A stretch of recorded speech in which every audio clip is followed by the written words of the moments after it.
Happy Rosh Chodesh, guys. We have an amazing, amazing event tonight. Today is Rosh Chodesh Nisan. Anything can happen today.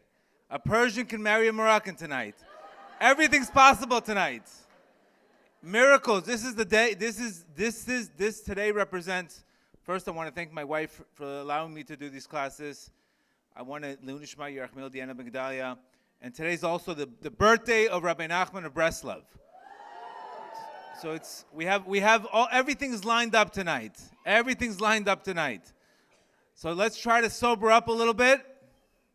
Let's get into real. And let's get into some consciousness. So today represents Rosh Chodesh Nisan. This is all about. We spoke about yesterday about Rosh Chodesh, about the concept of renewal, beginnings, new beginnings.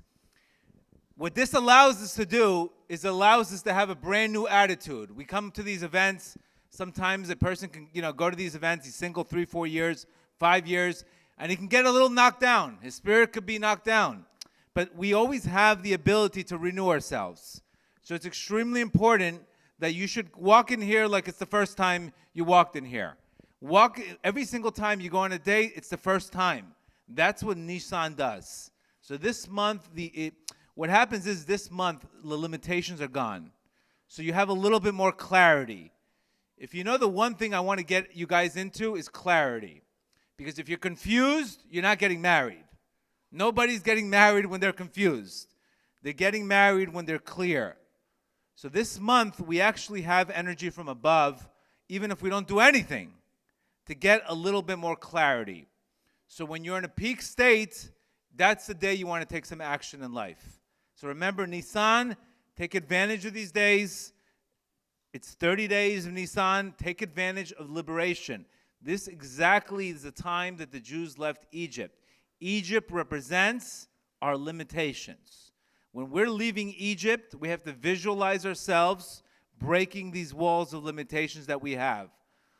I'm sure we've all dated, and the problem is not the people usually. It's the fear, it's the walls, it's the excuses. It's a very good-looking crowd here.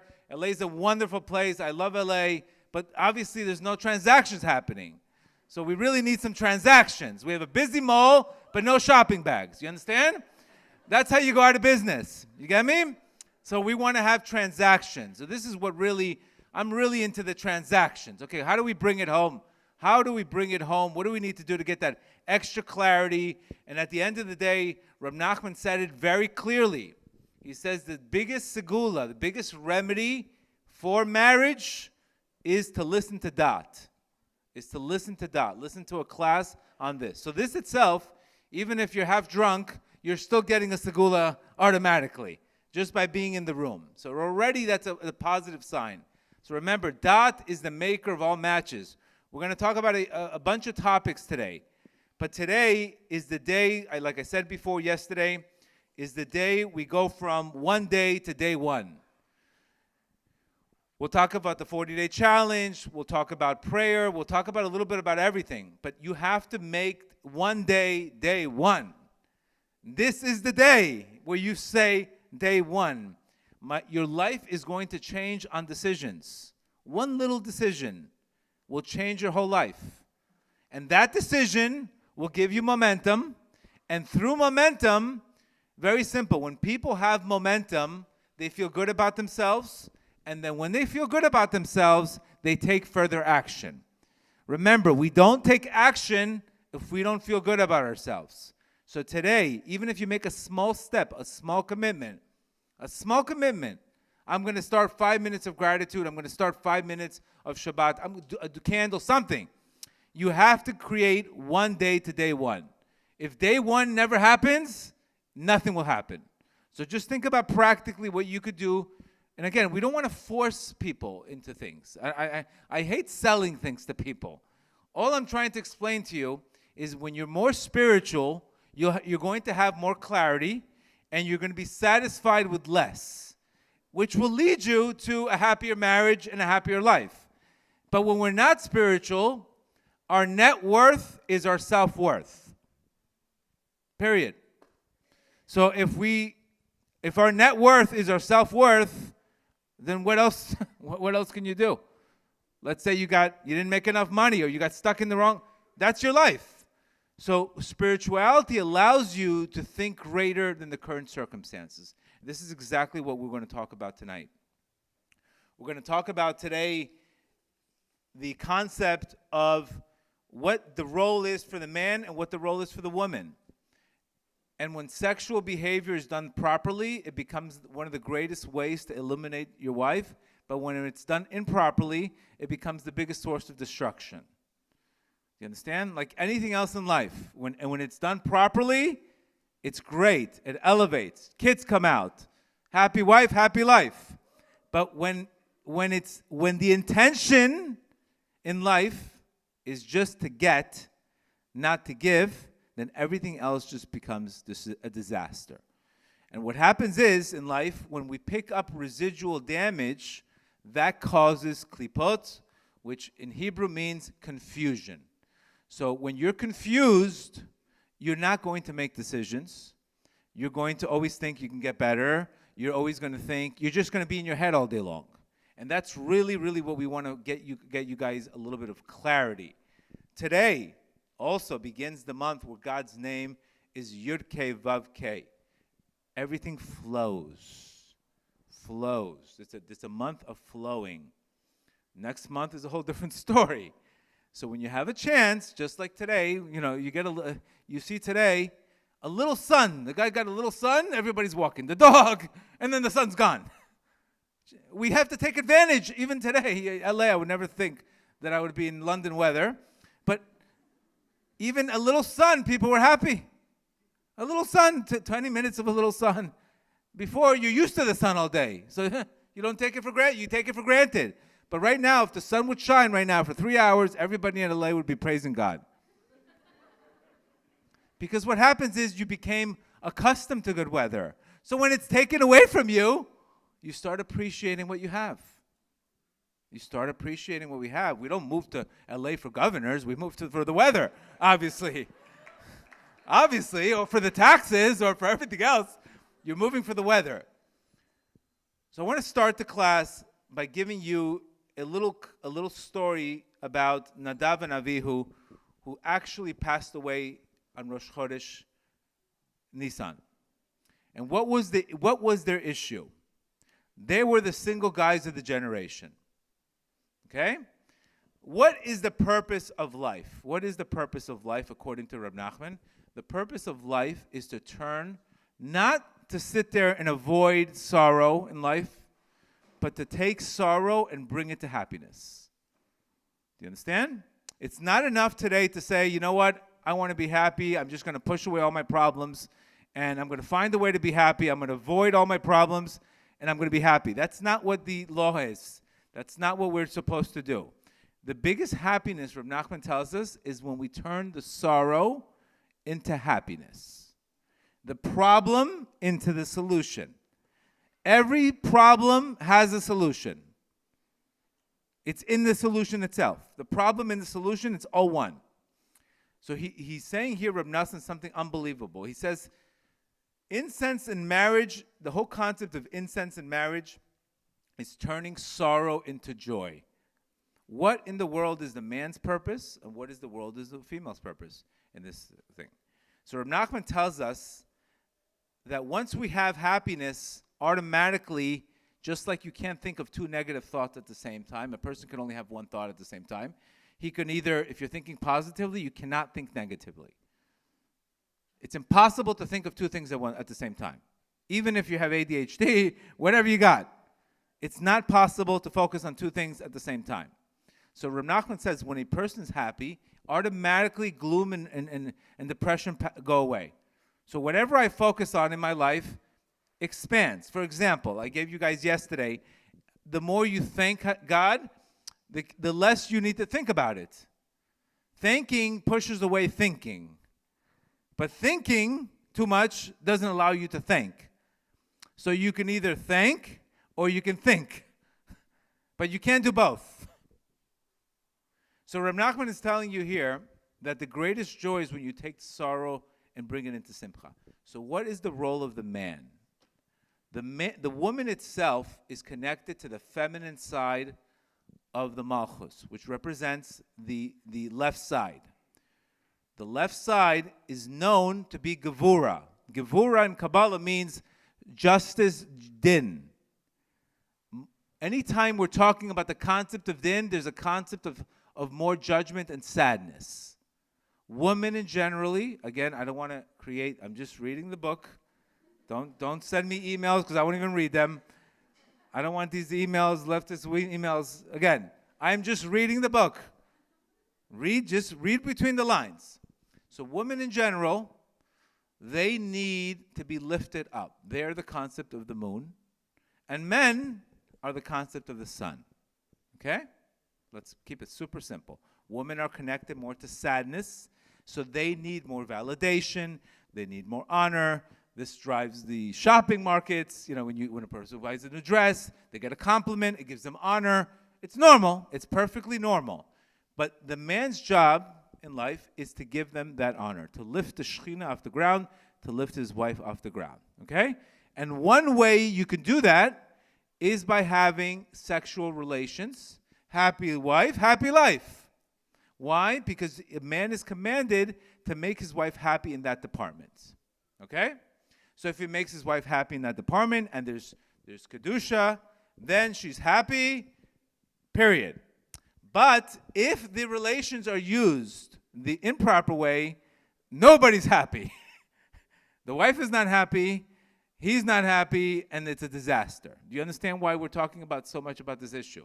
Because the whole role of being a giver is that I'm supposed to be, as a husband, being able to fulfill my wife's needs through that act of sexuality.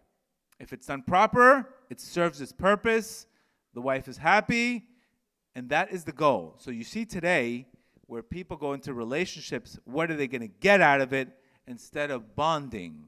When you bond, you become the giver, she becomes the taker, and you get the reflected light. But when the guy is going in there just to give, just to get, he's not fulfilling because there's no receiver. So anytime there's no receiver, it's just like me taking a football, throwing it here, and there's nobody there. So what happens? The ball goes to the other side. The ball goes nowhere. And that ball becomes an entity that I created.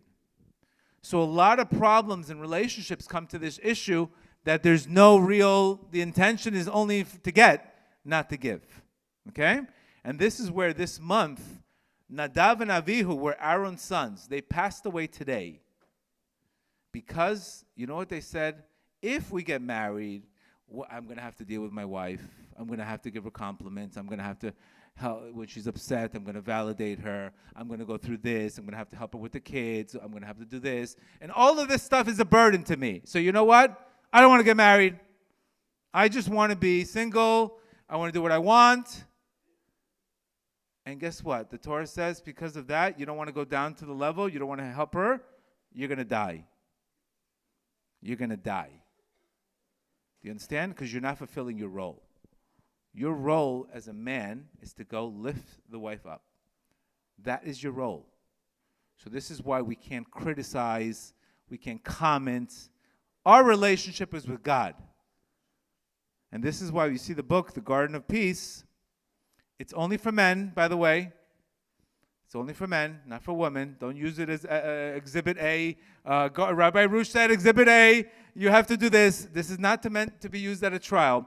But I just want you to understand the role of the man. The man is more connected to simcha, and the woman is more connected to sadness. And the man has to come in, and he has to become the light, and he has to give her the sad. He has to lift her up. And this is why, again, God made man to have the mitzvah of getting married. Woman, according to the Arizal, has no mitzvah to get married. She has no mitzvah to have kids. The job is she comes into this world only for him. She comes into this world only for him. Again, don't use this to say, I'm here for you. What are you doing with your life? Again, we don't want to use this as arrogance, but we want to get the big... It's very important to get the big picture in life. Because if you don't get the big picture, you get stuck on the details. So this is why we have to understand the role of the man. If he does his job, he's the one looking for her. She's not looking for him. So today you have the cycle's over. The women are looking for the guy's looking for the wrong girls. And again, guys cannot marry a wife, a trophy wife. You have to marry a wife that's going to get you the trophy in life. If you're just looking for trophy wives, it's not good. Can this woman get me to the trophy? That is your role. To marry, the guy's role is to marry the wife to get him to actualize his potential in his life. Extremely important. So when he's getting rejected, it's really God rejecting him. God's rejecting him through the woman. You understand? This is what this book talks about. This is very tough stuff to swallow. Okay? It's very tough. Don't worry, I'm going to give it to the girls also. But the guys, the main role, if you understand that why God made it just like that, and this is why our sages tell us that Parnasa doesn't come from the husband. Where does Parnasa come from? It comes from the wife. Why would they do that? Because you got to get paid for all this work, right? You got to get paid. This is going to be for free. But the Parnasa comes because he humbled himself. He gave her the light, and guess what? He gets the light right back. So you have to understand, if you're a guy and you're coming as a receiver, you're in the wrong role already.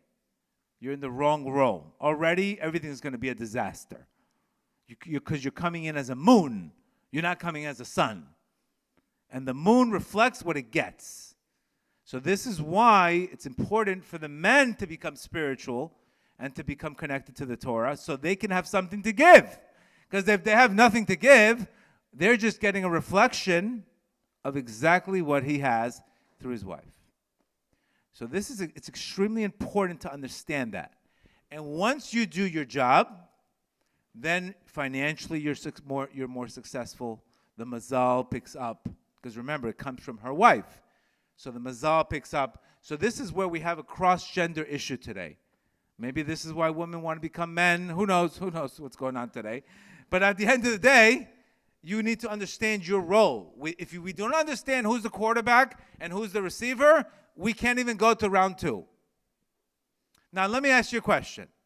The he's smoking marijuana, he's not working, he's no self-esteem, and he's showing up to a date, and what is the girl gonna say? I'm gonna have kids with this schmuck? I'm gonna have kids with this guy? He can't even stop smoking?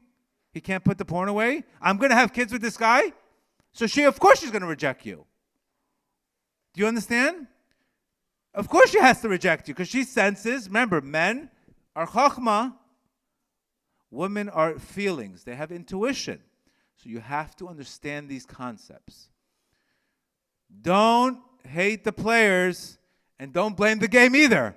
This is why, at the end of the day, if you do your role, and we know this from Abraham, he attracted his wife for Yitzhak.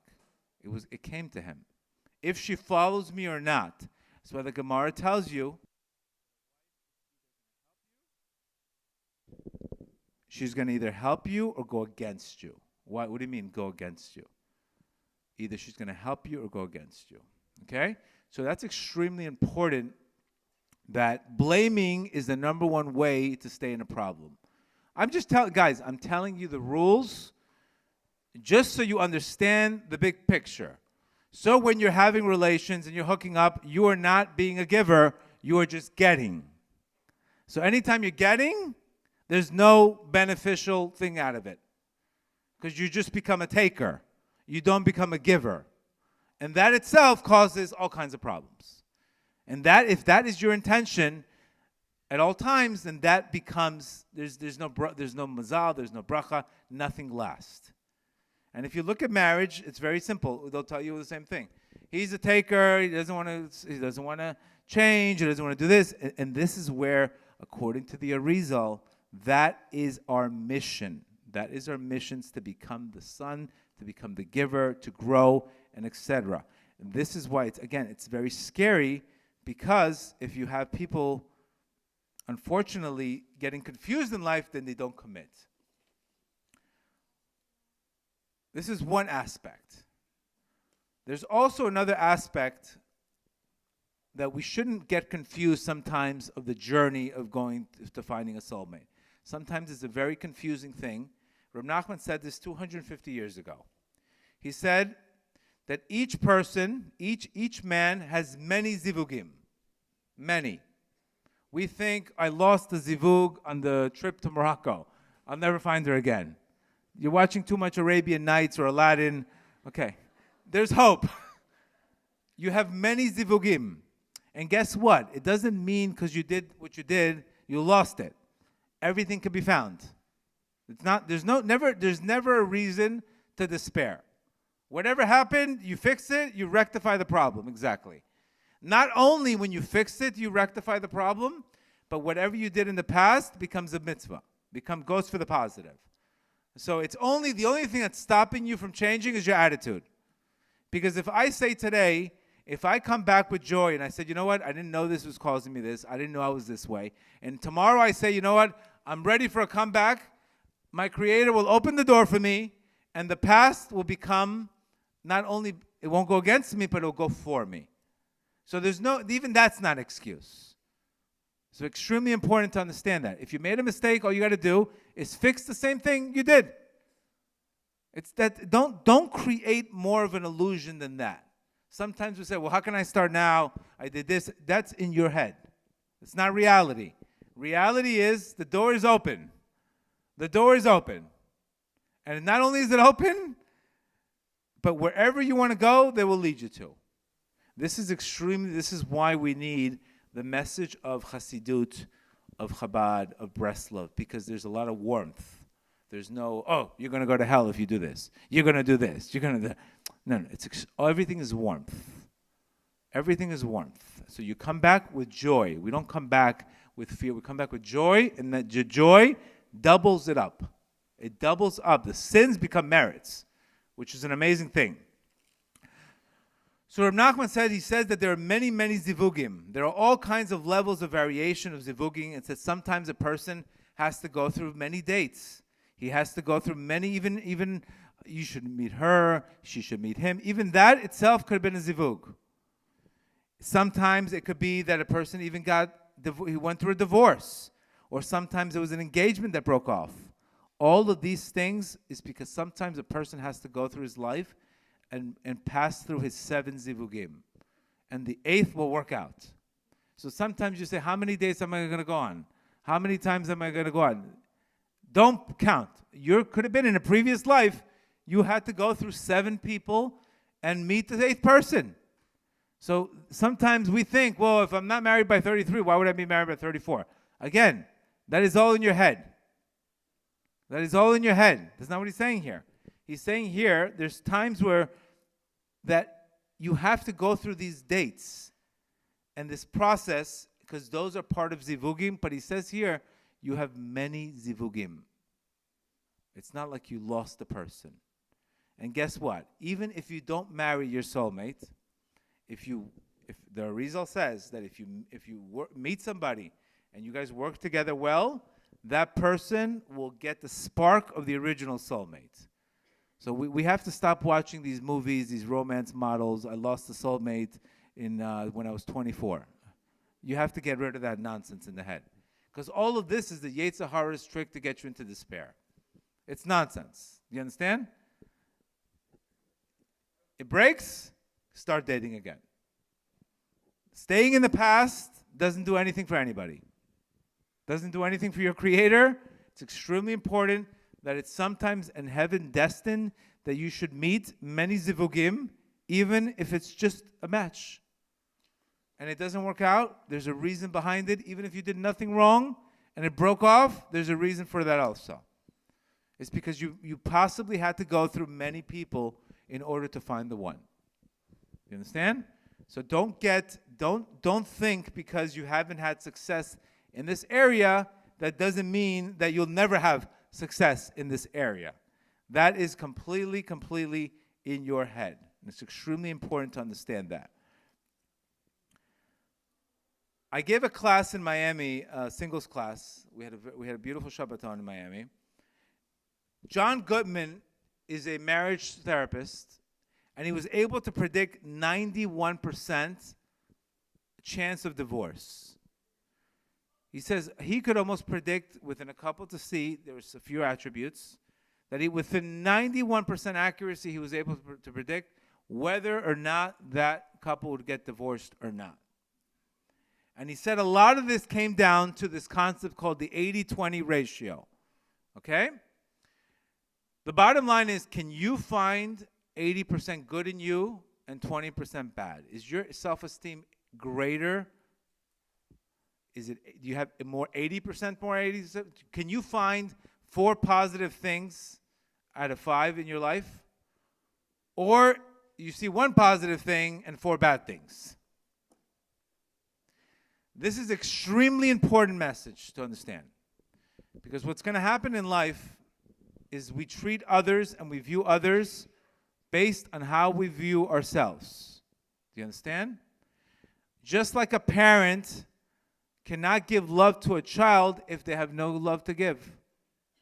You could never tell a parent, hey, you play basketball with me if, God forbid, they're handicapped. Because they can't play. They have legs to play with basketball with you. So the same thing, people cannot give you love if they don't have it.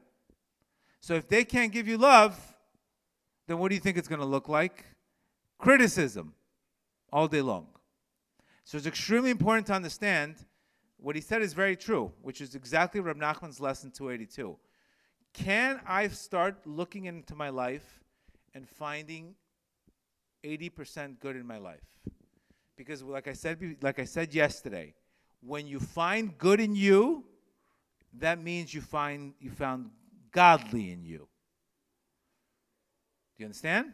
If I find good in myself, that means I found the godliness in me. So guess what I do when I find godliness in me? I see godliness in you. Okay? But if I have 20% godliness in me, then I'm going to see 20% godliness in you. I'm going to see 80% of problems that you have because I have 80% problems. We don't see things the way they are, guys. We see things the way we are. Understand? We don't see the way things are. We see the way we are. You can see that clearly today, where you see situations politically. Some sectors, they're very narrow-minded. They see everything through a victim mentality. Even though you're in freaking America, for God's sake. It's a land of opportunity. You don't live in Nicaragua, for God's sake. You're in a victim mentality in America? You can wake up early and you get a job. But people can believe that you're in a victim. This is a victimized people. Is that true? No. But if you view life as a victim, you're going to see nothing but victimization. So the same thing, the same principle goes dating.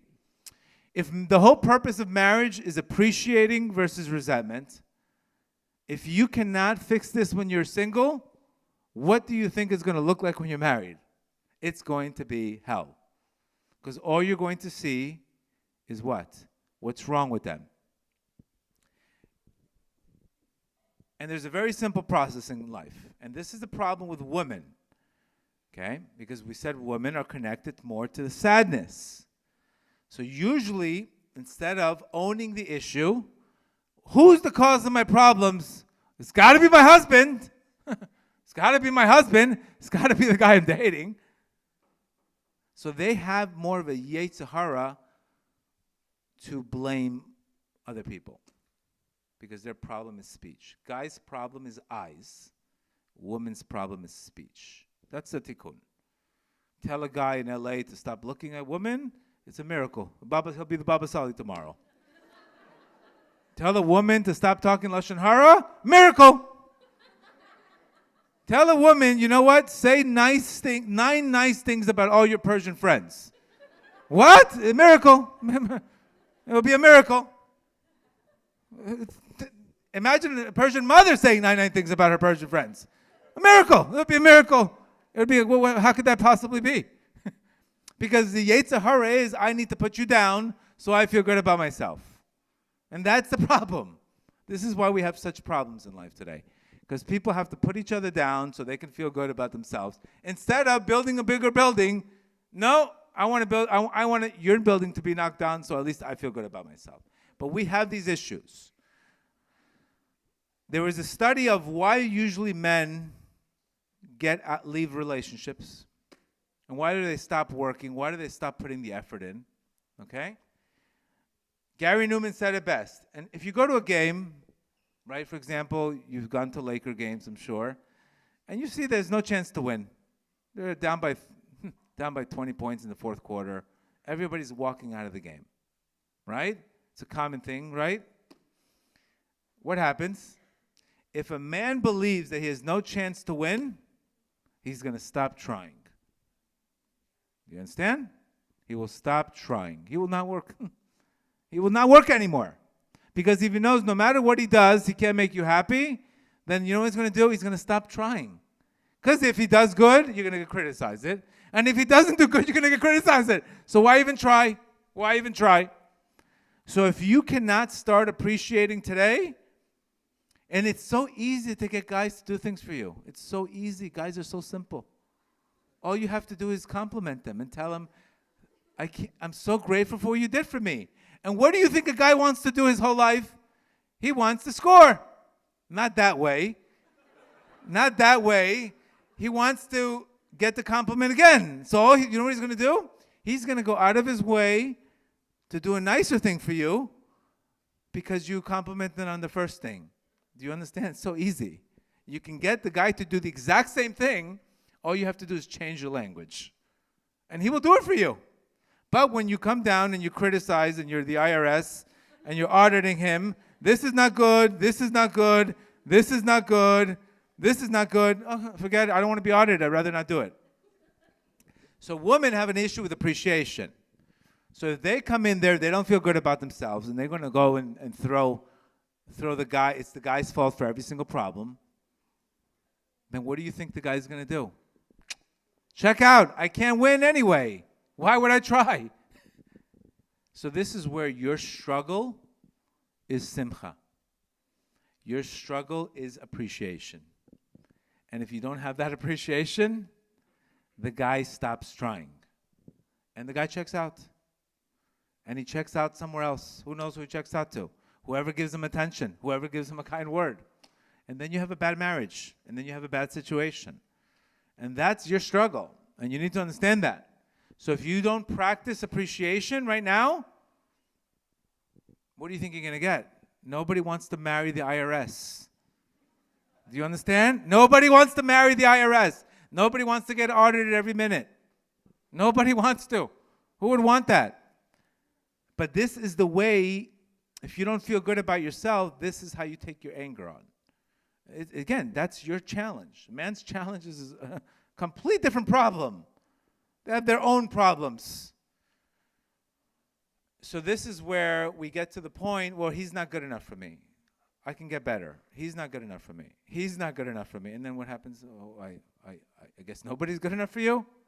And this is where arrogance takes over. And we have to be careful to remember we are there to help them. They're there to be helped. Of course, they have to have the potential. They have to have the light. But you're there to help them. You're the contraction to bring the light. But you can't be, again, just criticizing without. Everything in life comes down to two concepts. The right hand and the left hand. Kindness and discipline. If you have too much of this, you have enabling. If you have too much of this, you're too strict and you're too tough. It's about the combination of both. That is called dot. When you have the right and the left. So when you appreciate things, what happens? Things appreciate for you. And then, who's not going to want to marry a happy wife? Who's not going to marry a happy wife? But if you're saying nothing is good, I need to be here, I need to be here, I need to this, nobody owes you anything. Nobody owes you anything. It's the bottom line. So, but we get things, when we come to this world, we have to recognize we are guests in this world, and whatever we get is a gift.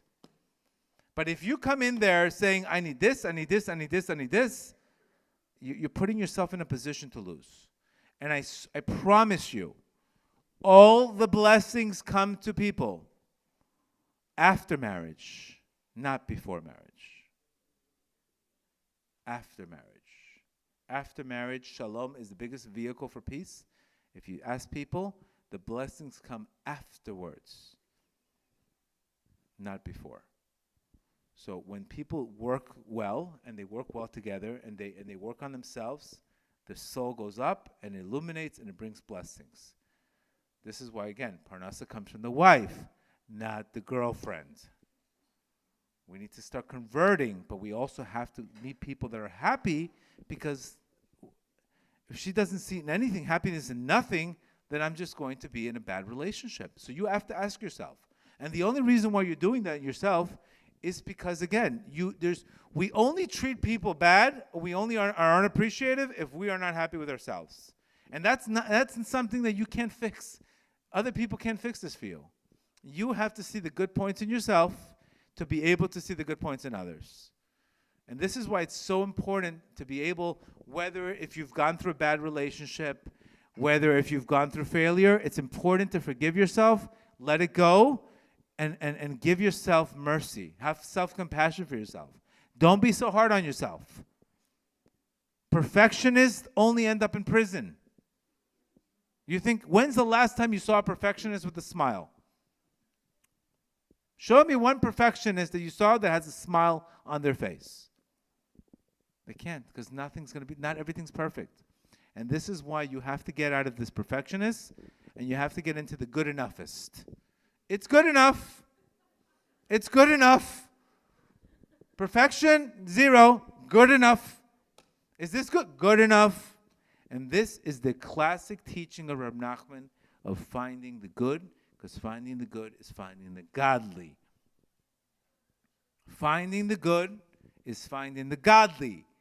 So when you find godly, you have the Shekhinah in your life, in your relationship. What do you think that looks like? It's called peace. But when we just focus on, when we don't know how to deal with ourselves, and we always blame others for our own problems, what do you think you see? You only see the negative in you. All you're doing is feeding the ego. So ask yourself today, if you're looking for the one, are you spending 80% of the time becoming the one? That means you have to focus on your self-esteem, find all the good points in yourself, smile, be happy, be perfectly imperfect, and just take the edge off. And if you do that, that person will see that they're not being judged. Because there's a lot of judgment on dates. Do you understand? There's a lot of judgment, right? You're good, you're bad. You're not good, you're this. You're good, you're bad. You guys are judges? You're not judges. You're there to understand. You're there to lift, not to be. That's extremely important. Judgmental is done when your life is run with fear. And what happens when we run with our ego? All we're focusing on is, how am I going to look? Not what is good. The ego runs the show. It's all about, how is the external experience? What are my friends going to think about if I date this girl? What is my mother going to think about if I date this girl? What is the outside world thinking? Not what is good for me. What is good for me is to be in a relationship where I'm challenged, I'm growth, not what looks good on a picture. Because that's not going to last at the end of the day. We know that. So we're just giving the ego its juice.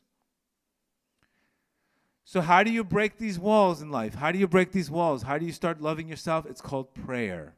It's called loving yourself, investing time in yourself, self-care. Investing in yourself, taking care of yourself, talking good to yourself. That is the purpose. Illuminate the soul, not sit there and butcher yourself. I'm not making enough money. I'm not making this. So you're rejecting yourself, and then you're wondering, why am I getting rejected by other people? Explain to me that one.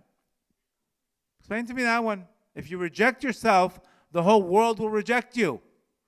If you accept yourself, the whole world will accept you. It's that easy. It's just this. We're in this whole world, And we're trying to put up certain walls and certain pictures, and this is all leading us to zero. All you're getting is single people. That's it. That's all you're getting. More single people. More single people. More walls. More ego.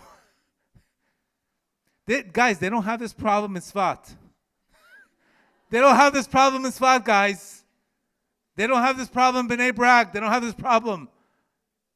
It's in Miami, LA, New York. Where is this problem, guys? It's not in Sfat. I couldn't have this class in Sfat. I'd be out of business. I have nothing to talk about. Everybody's married with 100 kids. Imagine having this class in Sfat. What a joke it would be. What are you talking about? We know this already. We're connected. Life made us disconnected. I'm just telling you from experience, this is what you have to work on. Because when you show up with 80% positivity in yourself, automatically, then you have something to give. But if you're showing up, two people are dating, imagine two people show up to a therapist, I don't like this, I don't like this, I don't like this, I don't like this, I do like this. So he already predicted 91% divorce. 91% divorce. So this is why you have to understand, this is the training for divorce, God forbid. I've been divorced. I got remarried. I learned. And it's the most important part in your life is appreciation. If you don't have that, because you can't appreciate, but you can't give what you don't have. And if you don't open up, you can't do that. That's why it's so important. You have to physically open up. So ask yourself, what is the number that you guys have tonight? What percentage of self-love do you have? Ask yourself. Ask yourself, what percentage of self-love, how much judgment versus understanding do you have? Are you more of an do you understand more or do you judge more? When you go on a date, are you shooting up red flags in 5 seconds? You're shooting up 5 right away, 5 red flags? That means you have a lot of judgment. You're living in a world of din. You're living in the world of justice, of din. Din brings nothing. Or are you saying, you know what? I saw this in the guy, I saw this in the guy, I saw this in the guy. This could use a little work. But I found 4 good things in him. 1 thing is not so good. I can work with it. That is just a matter of focus. It's just a matter of focus because you're going to have to do this in marriage. I'll save you tons of money in marriage therapy. I'll save tons of money. But remember, we cannot give what we don't have. We cannot give what we don't have. The reason why you can't stay in the past is because if you stay in the past, what do you have to give? All you're going to do is blame the new guy for what the old guy did. How many times has the new guy taken a hit for what the old guy did? How many times? How many times did the old girl take a hit for what the guy did? How many times? That person just showed up. But when you go to the airport and you pick up other people's luggage that's not yours and you come and bring it to new relationships, that's called baggage. This baggage doesn't allow you to receive. And the way to deal with baggage is prayer. And most of us have tons of baggage. If you are not dedicating a certain time every single day to talk to your Creator, you're just accumulating baggage after baggage after baggage. 1 bad relationships, another one, another one, another one. It's just all baggage. So you have to take these relationships and you have to elevate them and get rid of the baggage and show up. I promise you there's many attractive people here. There's a lot of dates happening. It's not like nobody's going to the supermarket, nobody's going to the mall. But nobody's committing. Why? Because there's confusion. It's a lot of confusion. It's a lot of confusion. That's the problem. This is why Rabbi Arush says you can marry the worst person and you can have the best marriage. You can marry the best person and you can have the worst marriage. And I'm going to give you a little bit of a clue. Maybe you didn't know that. But whatever you're going to marry, 99% they're going to change. You're going to buy a Tesla, it's going to end up being a G-Wagon. You say, what the hell is this? I bought this. You think it's just automatically this is what you get? You think it's automatically just because the guy you met the first day is going to be the same? Never. I didn't know this was going to be this. The whole purpose is if you're flexible, then you can constantly grow. But I guarantee you, who you marry will not be the same person. So if you're so guaranteed to be sure about the person right away, it's got to be the perfect one, he's going to change anyway. And you're going to change anyway. So you're being so sure about something that's going to end up changing. Do you understand? This is why I got married in 60 days, because I knew this is going to happen. And you're going to learn on the way. Either way, you're going to learn on the way. It's not like, okay, I did it, I'm done. No. That's the second stage. And I was very realistic to recognize they're going to change anyway. But if I fix my relationship with my Creator, I can deal with it. But if I don't have my relationship with my Creator, that's where life takes a hit. So let's talk a little bit about. So we spoke about the 80-20 rule, right? We spoke about we have to work on tonight 8 points. 80% of your self-esteem has to go up. 80% of your self-esteem. How do you work on your self-esteem? You invest in yourself. You take care of yourself. You put yourself in the best position. Get in the best shape in life. Whatever you got to do, invest in yourself. Invest in yourself, not in remember, the reason why we can't find the one is because we're too busy finding the one, not becoming the one. We need to spend more time becoming the one, not finding the one. Because your Creator already knows, okay, so you're going to meet that person, it's not going to work out because you're not going to like this, you're not going to like that. Just think about what we spoke about yesterday, the red flags, right? From the soccer moms. I don't like this. I don't like this. Red flag. But you guys, 4 or 5 good things. No, this is no good. 20% no good, no good. Go find me a perfect person in LA. Go find me one perfect person in LA. Does it exist? Impossible. It doesn't exist. So you have to work on this tonight. You have to work on. And it's extremely important. We want to tell, there's a concept in life is I can look at a telescope. See, here right now, we're all looking at the telescope. There's a big telescope in the room, and we're looking at the wedding, right? But then I need to look at the microscope afterwards. If I just stay in the telescope, I'm not going to get anything in life. Because that's just a telescope. That's a goal. That's a vision.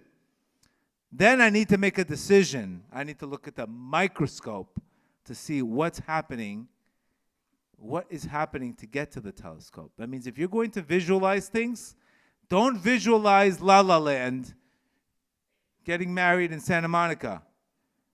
Visualize yourself doing the work to get you to get married.